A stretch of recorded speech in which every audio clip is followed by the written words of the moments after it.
여러분 안녕하십니까? 오늘의 미국 위켄드 에디션 강혜신입니다.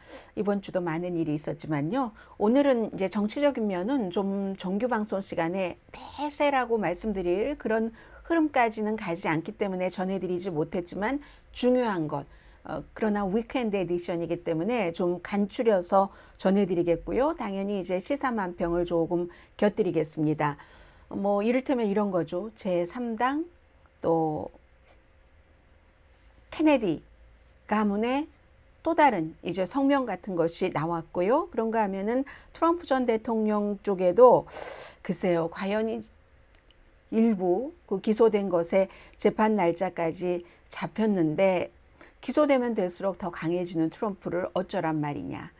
그리고 오늘도 더욱 지역에 살고 계신 분들이 많으실 텐데 어제는 이제 전반적인 뭐 자연에도 미치는 영향 이런 것을 말씀드렸는데 오늘은 파이낸셜 타임즈를 인용을 해서 이 같은 기후 변화가 극단적인 기후 변화가 경제에 미치는 영향 이것도 우리가 뭐 살아가자면 한번은 생각을 해봐야지 될 문제고요. 역시 그 트라비스 킹 이등병 이건 우리가 무엇을 놓쳤는가 하는 점을 전해드리고 또 대학 입학에서의 가족 관계에서의 전환, 큰 전환입니다. 크리스천 사이언스 모니터의 사설을 정리해 드리겠습니다. 먼저 제3당에 대해서 조금 말씀을 드리겠는데요. 미국에서도 제3당은 굉장히 힘듭니다. 그래서 돈키호테라는 표현을 많이 하죠. 정치적인 모험이기도 하고 어찌 보면 한쪽을 깎아내리면서 민주주의의 파열이다 이렇게 생각하는 사람도 있는데 어쨌든 제3당의 후보로 뭔가 대선 후보로 나온다는 것 여기에 대해서 이것보다 더 돈키호테적 그러니까 기발하다고도 볼 수 있고요. 현실 가능성이 없다고도 볼 수 있는데 더 돈키호테적인 것은 없다. 냉소적으로 표현을 하는 거죠. 최선의 경우도 당선 그런 그 현실과는 동떨어져 있기 때문에 뭐 딱 한 번 있었죠. 제3당. 근데 그 사람이 누구냐면 아브라함 링컨이잖아요. 지금 미국에서는 조 맨신 민주당이지만 민주당 같지 않은 민주당스럽지 않은 공화당스러운 웨스트 버지니아의 조 맨신이 아마 나오지 않을까. 중도 좌파에서 노 레이블이라고 어떤 레이블을 붙이지 않는다는 뜻에서 노 레이블이라고 이름을 붙인 그곳에서 뉴햄프셔 미팅을 가졌는데 조 맨신이 연설을 했기 때문에 그런 얘기를 하고 있는 거고요. 지금 모든 주에 후보가 되려면은 딱 어느 기준이 있어서 후보 용지에 등록이 돼야 되잖아요. 모든 주에 이 제3당 노 레이블의 후보 이름이 올라가도록 열심히 노력은 하고 있는지 잘 모르겠습니다. 그래서 존 맨슨이 대통령 후보라면은 그의 러닝메이트 부통령 후보는 존 헌츠만 존입니다. 이 사람은 조 리버만 존 J-O-N 헌츠만 존 헌츠만은 모스코바 중국 대사를 지냈으니까 중요한 대사 다 지냈고 유타의 주지사를 했었던 오토바이 타고 다니는 사람. 그런데 사실은요. 조 맨슨이 제3당의 후보가 돼서 의미 있는 어떤 역할을 하려면 바이든 대통령의 건강이 나빠져야 되잖아요. 나이와 관련해서 80세. 조 맨슨 의원이 몇 살이냐면 75세입니다. 결코 젊지 않습니다. 트럼프 전 대통령보다도 한 살 많습니다. 그래서 제3당 노 레이블에서 후보를 내는 것은 지금부터 많은 뉴스가 나오겠습니다만은 제가 오늘의 미국에서 의미가 있습니다 라고 말씀드리기 전까지는 별 의미는 없다. 노이즈다, 시끄럽다 이렇게 보셔도 크게 다르지 않을 것 같습니다. 또 역시 민주당 얘기인데요. 존 F 케네디 대통령의 손주가 딱 한 명입니다. 살아있는 자녀도 딱 한 명입니다. 뭐 사고로 숨지고 등등 그랬기 때문에 존 F 케네디 대통령의 자녀 살아있는 자녀 한 명은 캐롤라인 케네디. 버락 오바마 전 대통령 시대에 그때 이제 일본 사람들이 케네디 가문 무척 좋아하잖아요. 그래서 대사의 경우는 정치적으로 임명하는 경우가 많고 또 캐롤라인 케네디 가문에서 버락 오바마 대통령을 엄청 지지했어요. 에드워드 케네디도 살아생전에 힐러리 클린턴이 아니라 오바마를 지지했었고 거기에 대한 이제 답변을 하는 것이기도 하고 해서 캐롤라인 케네디가 여자면서 일본에 가서 잘 지내고 왔죠. 대사로서 여러 가지 친선도 하고. 그 캐롤라인 케네디의 아들이 지금 30살이거든요. 30살 잭 슐로스버그. 캐롤라인 케네디 라스트 네임 갖고 있지만 남편이 그 슐로스버그이기 때문에 아들 잭 슐로스버그, 케네디 가문의 모든 사람들처럼 뭐 예일대학교 나오고 하버드 법대 나오고 한 젊은 변호사입니다. 그리고 유일한 손주고요.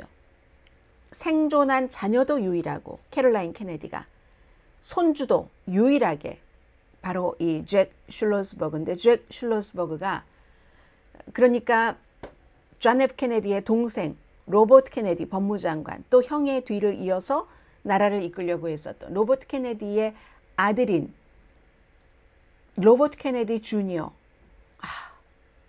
그 컷은 나가면 안 된다. 이렇게 인스타그램 젊은 사람이니까요. 비디오에 여러분 뭐 전설의 마을, 말하자면 전설, 케네디 가문의 전설에 너무 동요하지 마십시오. 카멜롯. 그런 그 음모론 여기에 동요되지 마십시오. 이렇게 얘기를 하면서 할아버지의 비전은 아닙니다. 그분은 이라고 얘기를 하고, 할아버지의 비전은 지금 바이든 대통령입니다. 일자리를 만들어내고 기간 산업에 대해서 열심히 일하고 그린 에너지에 대해 투자하고 뭐 연방 판사도 그 같은 성향의 사람을 지명을 하는 것. 코비드 끝낸 사람도 바이든입니다. 하고 존 F 케네디 대통령의 유일한 손주가 그렇게 얘기를 했습니다. 내 사촌, 커즌 로버트 케네디 주니어가 이런 걸 생각한다면 나오지 말아야죠. 그리고 바이든을 지지해야죠. 여러분, 전설의 고향에 속지 마십시오. 음모론으로 유명한 우리 커즌에게 속지 마십시오. 그는 아마도 개인적인 유명세 이런 것 때문에 나왔을 것 같습니다. 제가 그 사람 잘 압니다. 우리 가문의 사람입니다.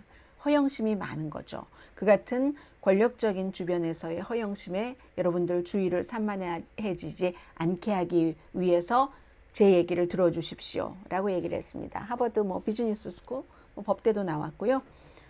그리고는 로버트 케네디 주니어도 며칠 전에 말씀드린 대로 시스터가 아닙니다.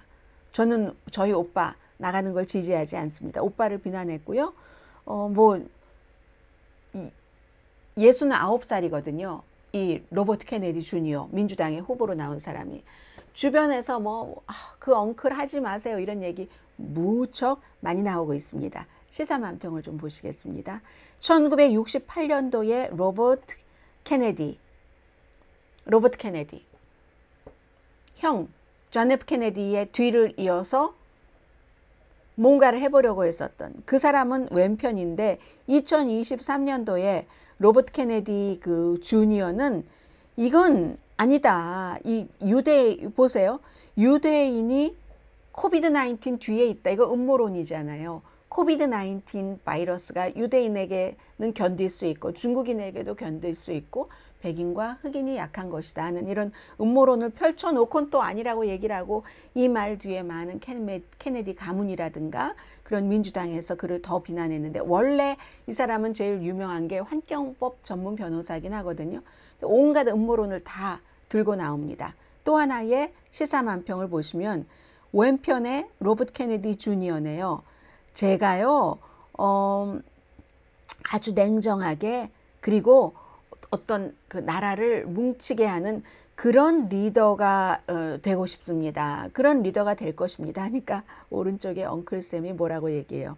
하면서 또 다른 그의 아주 괴상한 이론이군. 이 괴상한 이론이라는 게 음모 이론을 얘기합니다. 온갖 음모 이론을 지금까지 너무 많이 얘기를 했기 때문에 정규 방송 시간에 그 음모론에 대해서도 말씀을 드렸기 때문에 더 이상, 오늘은 이제 위켄드 에디션이기 때문에 간단히 전해드리기 위해서 그 음모론까지 말씀드리진 않겠습니다.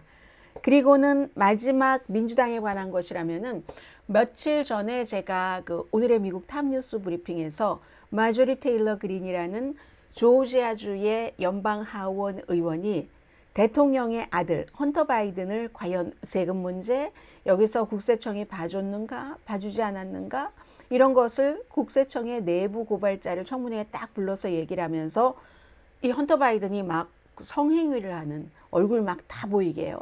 제가 지난번에 보여드렸던 그 사진은 제 가려진 거고요. 실제로 의사당에서는 다 보였습니다. 성행위를 하는. 그런 걸 보인 것에 대해서 헌터 바이든의 변호사가 직접 의회 윤리위원회에 불만을 접수했습니다.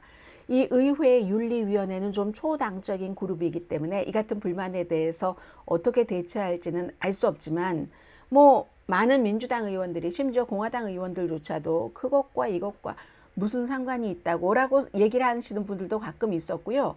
마조리 테일러 그린, 이 얘기는 아마 여러분께서 많이 못 들어보셨을 것 같은데 마조리 테일러 그린 의원이 왜 내가 정당한데라고 하지만 정당하지 않습니다.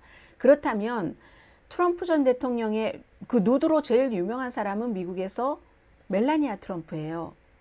그리고 이 헌터 바이든이라는 사람은 우리가 이제 다 압니다. 마약, 무슨 알코올 중독 이런 것을 했었다는 사람이라는 것을. 그리고 이제 그 마조리 테일러 그린이 얘기한 것처럼 매춘부와 성관계를 가졌다라는 건데 미국의 퍼스트 레이디였던 멜라니아 트럼프는 돈을 벌기 위해서 포르노 배우를 했습니다. 그리고 트럼프 전 대통령을 처음 만난 첫 번째 만난 순간도 누드 차림이었습니다. 그런 건 안 보여주잖아요. 그리고 어떤 미국의 언론도 보통 트럼프 전 대통령을 너무 좋아하는 사람들이 지긋지긋한 좌파 언론이라고 하는 그 어떤 좌파 언론도 멜라니아 트럼프 여사의 누드 사진 공개하지 않습니다. 그리고 오랜 동안 스토미 데니엘스라는 트럼프 전 대통령이 돈 주고 입막음한 거, 돈 준 거는 확실하고요. 그래서 이제 하나 기소가 됐잖아요. 그 기소 케이스에 대해서 스토미 데니엘스도 지금도 막 그 댄스홀에서 춤추고 다니잖아요.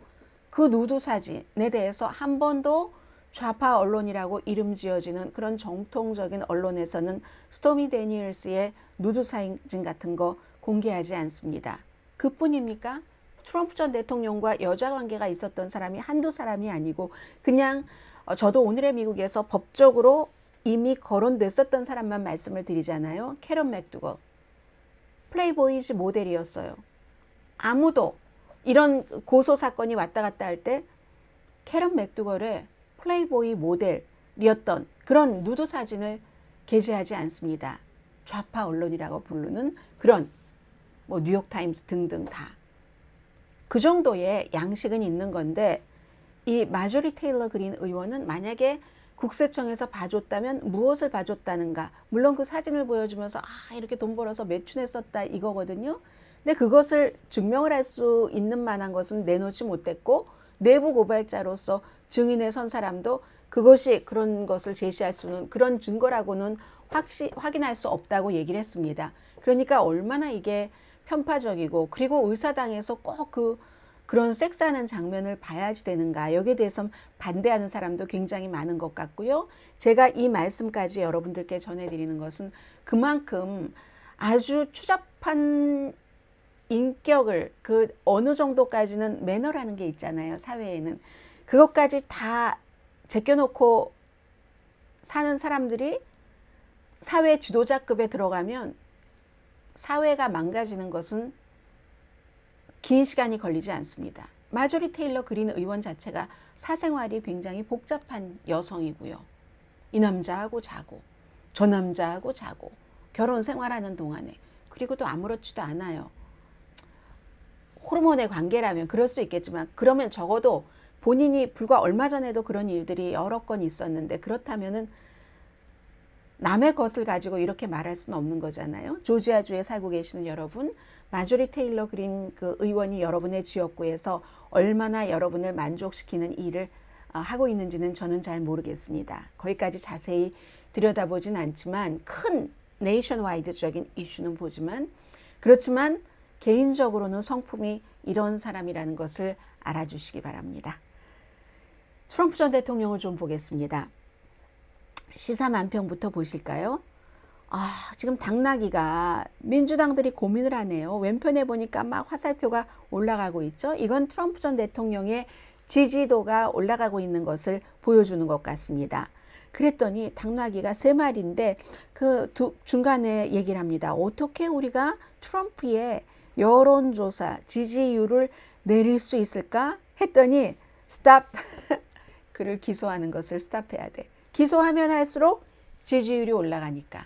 그리고 기소되면 될수록 판사가요, 아니 검사가 기소를 한다는 것은 증거가 있기 때문에 기소라는 것이고, 영장이 나온다고 하는 것은 판사가 영장을 발부할 만한 증거가 있다고 판단했기 때문에 영장이 나오는 겁니다. 그리고 트럼프 전 대통령 시절에, 그 전에 오바마 시대에 상원이, 공화당이 장악을 하고 있었기 때문에 연방 판사, 연방 대법원 지명권 하나도 해주지 않다가 트럼프 시대가 되니까 쫙 풀어줬잖아요. 보수에서는 그게 바로 미치 매코넬, 공화당 상원 대표의 가장 중요한 업적이겠죠. 그렇게 해서 트럼프 전 대통령이 지명한 판사가 많습니다. 그런데도 영장도 나오고 기소도 되고 하잖아요. 그러니까 기소되면 될수록 더 확 뭉친다는 것. 이게 굉장히 트럼프 전 대통령에겐 좋은 일이고요. 또 무엇보다도 공화당 같이 후보로 나선 사람들이 크리스 크리스티 빼고는요, 트럼프 전 대통령을 기소가 될 때마다 이거 분명히 트럼프의 잘못이야 라고 얘기하는 사람이 없습니다. 그래서 이제 이게 공화당의 문제예요. 그러니까 올라갈 수밖에 없습니다. 그래서 결국은 이런 것을 끝내는 사람은 유권자입니다. 항상 유권자가 끝내게 되죠. 트럼프를 점점 강하게 만드는 이 같은 기소는 뭐냐면은, 트럼프 전 대통령이 계속 얘기하는 음모론, 마녀 사냥, 기득권자들이 나처럼 깨끗한 사람, 전 트럼프처럼 더러운 사람을 보질 못했습니다. 개인적으로나 돈으로나. 거짓말로 치자면 어디 사설이 그랬는데요. 거짓말의 총수라고 말하자면 거짓말의 통수권자라고. 그런 사람인데 나같이 깨끗한 사람을 그 자리에 가는 것을 막기 위해서 마녀 사냥을 하는 거다. 이게 통한다니까요. 미국에 무식한 사람들이 얼마나 많습니까?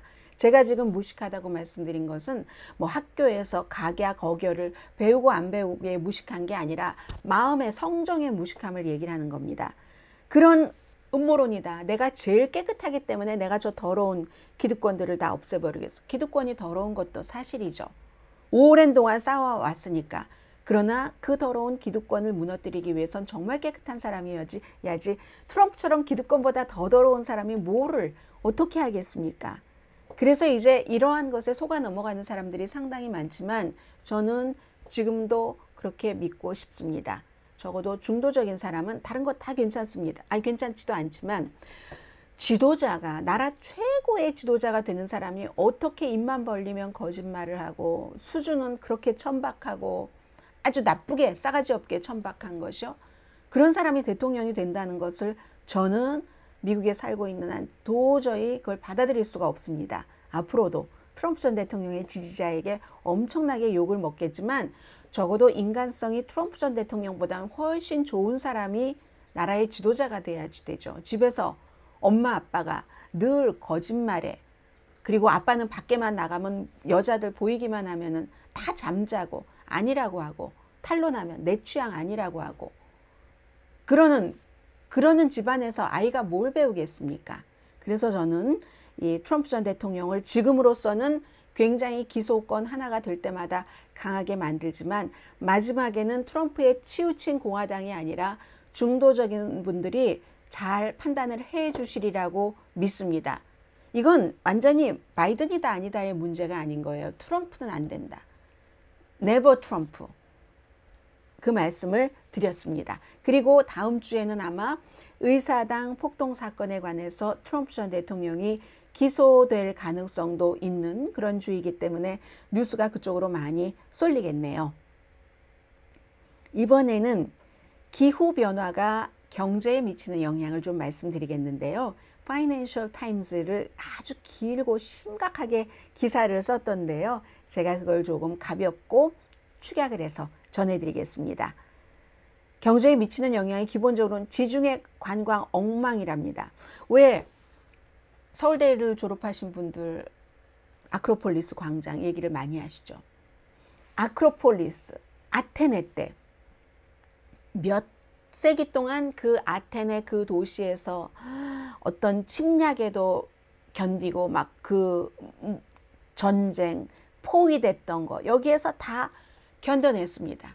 그 고대 성벽과 그 주는 무게가 있잖아요. 아크로폴리스.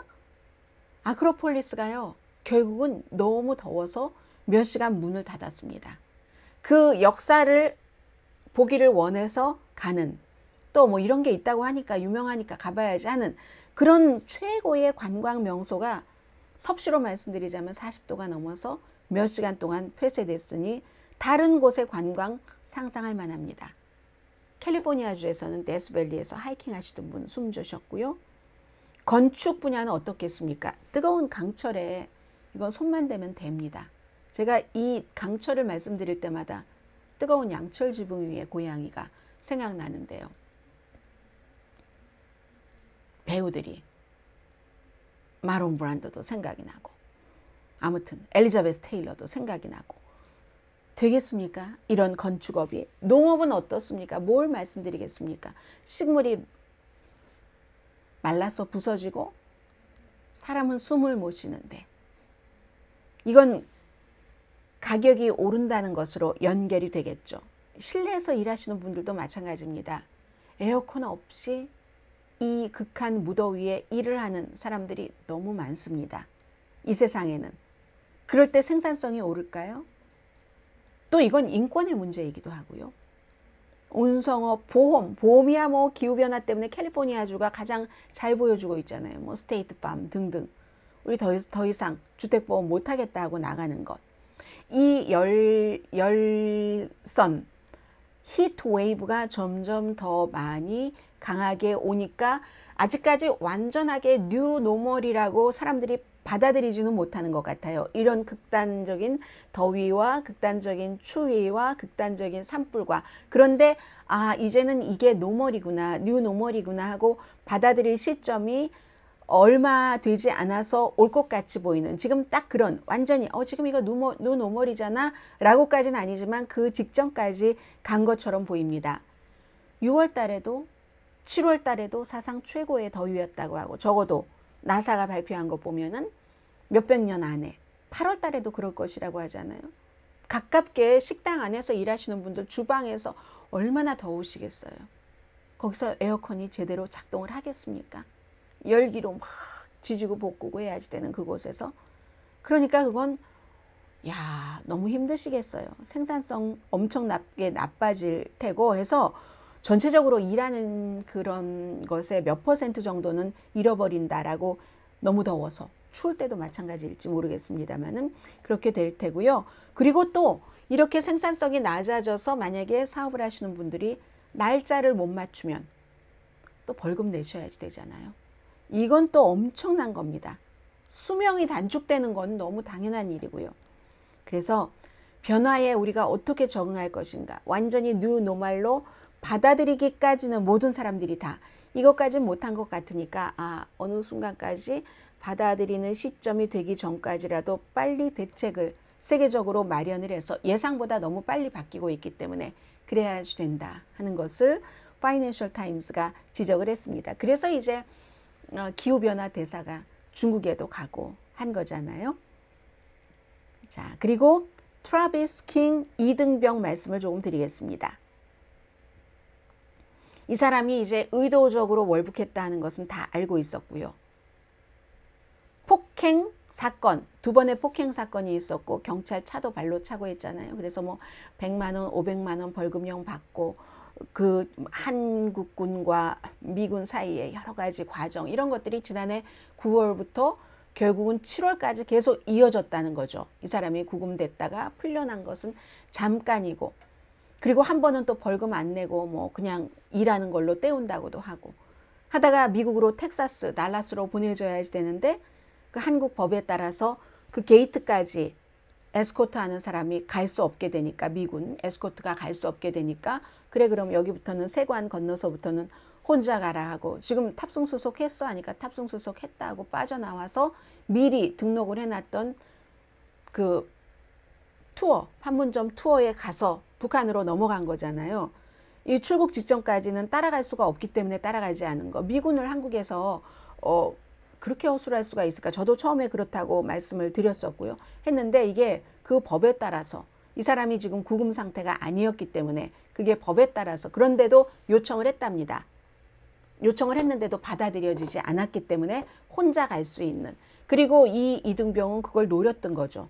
어느 시점인가 내가 혼자 있을 수 있는 때에 빠져나와서 판문점에 가서 나는 월북하겠어 라고 생각을 한 거죠. 근데 이런 것을 월북하겠다라고 얘기를 하진 않았지만 한국에서 2022년 9월 달에 첫 번째 폭행 사건이 동두천에서 일어났는데 그 전에 이미 점호라는 게 생각이 나네요. 군인들 아침에 막 다 점검하고 하는 그런 것들 할 때 없어져서 나중에 보니까 의정부에 있고 무슨 어디 유엔 사령부 본부 비슷한 데 가 있고 이랬었잖아요. 그리고 나는 내 본부로 돌아가고 싶지도 않고 미국으로 가고 싶지도 않다. 그런데도 결국은 이제 나중에 그 캠프 험프리에 왔다가 이런 일이 일어난 것. 이건 또다시 판문점의 허술함도 지적을 해야지 되는 겁니다. 판문점에서 그렇게 월북하는 사람이 이 이등병 말고는 없었잖아요. 대체로 뭐 중국을 통해서 들어간다던가 이랬었지. 그래도 또 하나 다행인 것은 이 사람이 2021년도에 육군이 됐는데 위스콘신 사람이에요. 지금 가족들은 너무 힘들죠. 뭐 군인이 된 지 얼마 되지 않고 이제 뭐 이등병이니까, 그러니까 정보를 가지고 있어도 북한이 막 이용을 할 만한 그러할 정도로 가치가 있는 인질은 아니라는 거죠. 이제 미국이 그래도 미국은 데려오려고 하니까 이런 많은 것들에도 불구하고 유튜브에 여러분께서 아니 지주 와서 갔는데 거기서 살라고 해야, 국가는 국민이 어떤 한순간 아니면 어떤 기간 동안에 뭔가를 실수를 했다고 할지라도 국가는 그 국민의 생명을 가능한 한 모든 방법을 동원을 해서 살려내는 게 국가의 임무입니다. 그래서 미국에서는 지금 이 이등병을 비난하지 않습니다. 어떻게 하면 미국으로 데려올 수 있지? 이런 그 일들을 하고 있는 겁니다. 26살에 매튜 밀러라고 여러분들 기억나세요? 캘리포니아주의 젊은이였는데 그 당시에 이제 북한에 들어가서, 그러니까 이런 일을 벌이는 사람들은 그 순간에 제정신은 아닌 겁니다. 어떤 의미에서든 뭐 관광 비자도 찢어버리고 뭐 정치적인 망명을 하겠다 이렇게 얘기를 했는데도 불구하고 북한에서는 2014년이었습니다. 간첩 혐의로 체포를 했는데 6년 노동교화령을 내렸죠. 8개월 뒤에 미국이 노력을 해서 데리고 왔어요. 국가정보원장에 가서. 그 당시에 이제 제임스 클리퍼 국가정보원장이었거든요. 미국은 이렇게 할 수 있는 한 또 미국이 그럴 수 있는 힘이 있고 국민들을 꼭 데리고 옵니다. 그게 국민이 국가에 대해서 믿는 넘버1이죠. 우리 국가가 나를 어떻게 해줄 거야. 그러니까 시민권을 받고, 패스포트가 미국 시민권자인 사람과 영주권자인 사람과 좀 다르잖아요. 공항에서 처우하는 게. 그런데 미국에선 이렇게 하려고 하지만 북한이 어떻게 하는가. 북한에 달렸습니다. 많은 처우 같은 것은. 자, 이제 마지막 이슈에 거의 다가왔는데요. 마지막 이슈 직전에 한마디 말씀만 드리자면 어제 어떤 일이 있었냐면 카말라 해리스 부통령이 플로리다주에 갔습니다. 미국 최초의 에이시안 아메리칸, 아프리칸 아메리칸계 부통령입니다. 최초의 여자 부통령이기도 하고요. 플로리다주에 교육에 대해서 비난을 했는데 플로리다주에서 이번에 어떤 것을 그 교육위원회가 투표를 통해서 어떻게 하기로 했냐면요. 지난번에는 뭐 인종 비교 이런 건 못 가르친다. 왜냐하면 백인이 상처를 받는다. 본인들이 한 일도 아닌데 과거에 노예제 때 백인이 얼마나 흑인을 힘들게 했나 이런 역사를 가르치니까 그걸 비난하자고 하는 건 아니잖아요. 그러나 과거를 부정할 수 없으니까 그렇게 하자고 했는데 그걸 다 이제 없애버리고 이번에 뭐를 수정안으로 내놨냐면 교육위원회가 노예들이 일부 썸입니다. some skill. 어떤 스킬인지는 뭐 제가 자세히 들여다보진 않았어요. 노예들이 some skill을 배웠기 때문에 실제로 노예 제도로부터 혜택도 받았다. 혜택을 받았다. 혜택을 어떻게 받았는지를 설명을 하는 그런 것을 가르쳐야 된다는 걸 이번에 플로리다주에서 통과시켰거든요. 그랬더니 최초의 아프리칸 아메리칸 부통령이 가서 할 얘기가 많겠죠. 그리고 말할 자격도 있겠죠. 이건 똑같습니다. 일제가 한국을 침략을 해서 식민 수탈을 하고 문화재도 다 가져가고 징용, 위안부 이런 일 등등을 했는데 뭐 다리를 놔주고 뭐를 하고 해서 한국은 더 득이다 라고 말하시는 분들이 계시잖아요. 물론 부분적으로 그런 점들이 사실일 수 있습니다. 그러나 의도가 일본이 한국에 다리를 놓고 뭐를 하고 현대화를 하기 위해서 한국을 침략했습니까? 그건 아니잖아요. 말이 아다르고 어다르잖아요. 지금 플로리다주에서 론 디센티스 플로리다 주지사가 공화당 대선 후보로 나온 이 주지사가 원하는 게 이런 겁니다. 백인이 흑인을 어디서 데려다가 노예로 그 사람들과 어울리지 않는 가둬놓고 꼼짝 못하게 하고 생활 심지어는 뭐 체인까지 하고 노동을 시키는 노예 노동? 오죽하면 노예 계약이라는 말이 요즘까지도 있잖아요. 그런 거를 시켰는지는 백인들이 상처받으니까 가르치면 안 되고 그 노예들이 some skill, 어떤 스킬을 받아서 인생에서 베네핏을 받았다 하는 것을 가르친다고 하니까 카멜라 해리스 부통령으로서는 열받죠. 자, 마지막 크리스찬 사이언스 모니터 사설입니다.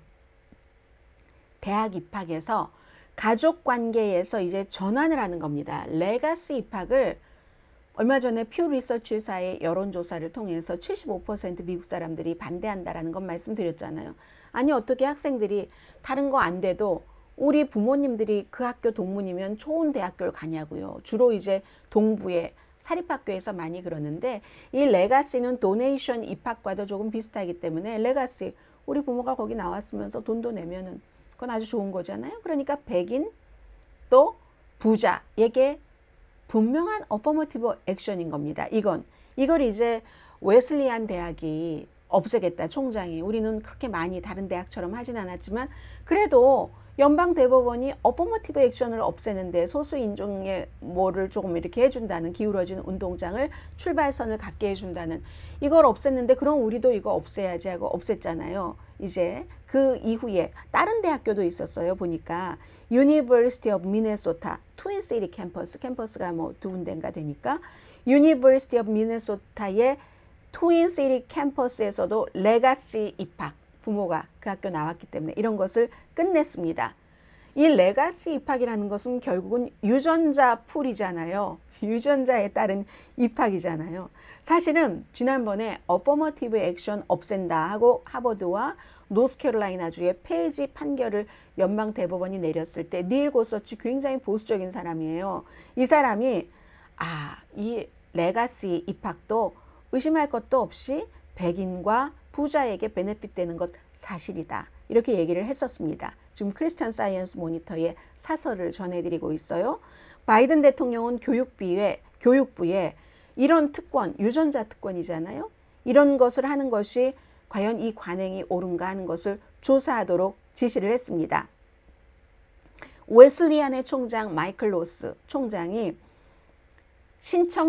입학 신청자와 학교에 들어와서 입학 신청자의 부모, 할머니, 할아버지가 그 학교를 다녔다는 것과 그 신청자가 학교에 들어와서 대학 생활을 잘하는 것은 아무런 상관이 없습니다. 라고 얘기를 했잖아요. 이건 민주주의사, 유니버시티 오브 미네소타도 레가시를 끝내면서 뭐라고 말했냐면 우리 민주주의 사회인데 민주주의 사회에서 족벌주의를 없애야지 된다. 이거야말로 지나친 족벌주의였다. 뭐 지금까지 해오긴 했지만 어떤 이유에서든. 원래 이 레가시 입학도요.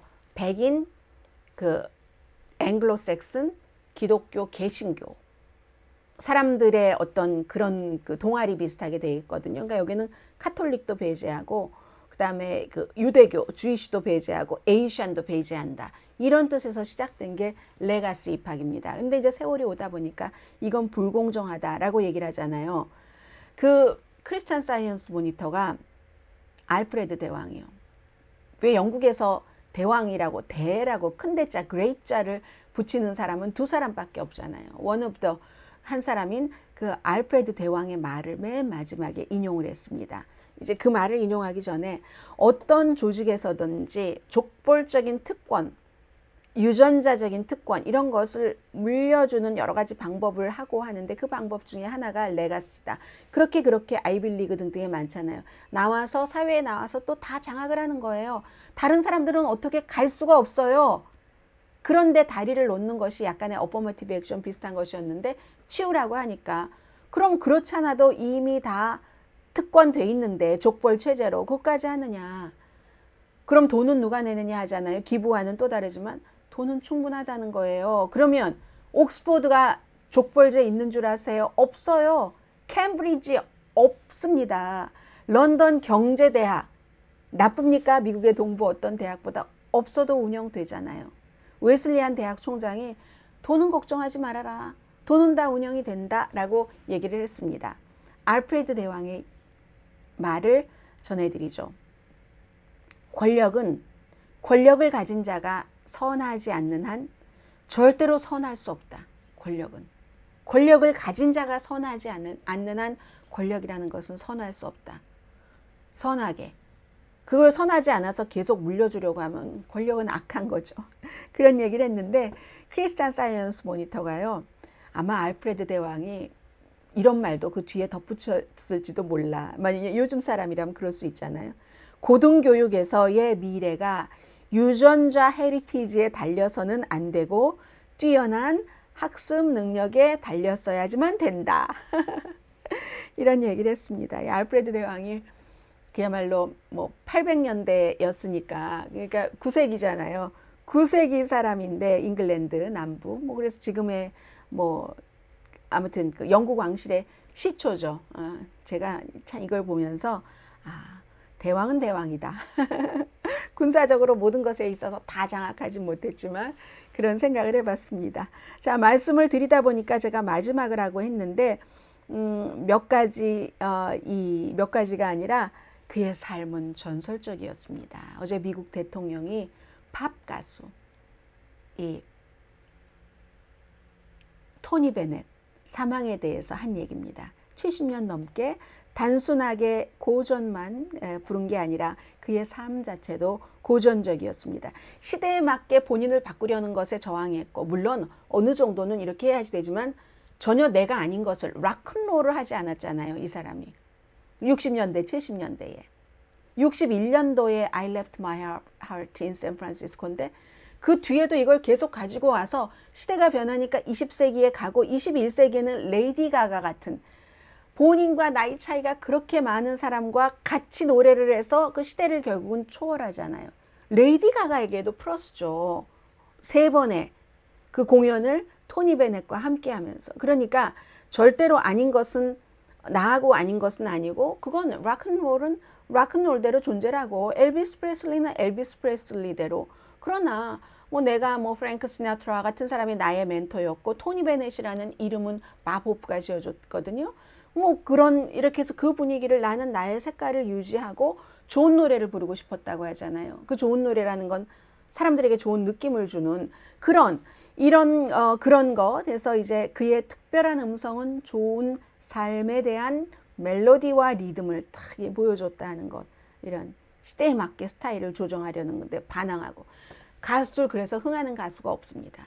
갑자기 무슨 뭐 예를 들어 한 500년 한마는 이 세상 야속도 하지 아무렴 그렇고 말고 하는 조용필이 갑자기 싸이에 뭐 예술이야 하면 됐겠습니까? 안 되잖아요. 뭐 바운스 이 정도는 했지만 바운스는 예술이야 뭐 이런 건 아니잖아요. 장기하에 뭐 난 괜찮아 뭐 이렇게 조용필이 하진 않았잖아요.